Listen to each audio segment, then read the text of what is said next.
अल्लाहुम्मा सल्ली अला सय्यिदिना व मौलाना मुहम्मद मुबारक वसल्लम। अस्सलाम वालेकुम व्यूअर्स। जी व्यूअर्स, कमेंट में आप ज़रूर बताएं, ये दो बकरे हैं, एक काला है एक काला मक्खी चीनी है।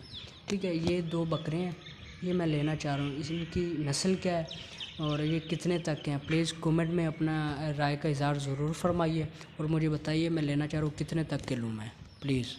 और व्यूअर्स ये भी बताएं कि ये 2023 की कुर्बानी के लिए क्या परफेक्ट हैं, क्या ये कद कर जाएंगे? तो इसके बारे में भी प्लीज़ कमेंट में राय का इज़हार ज़रूर दीजिएगा, मेहरबानी।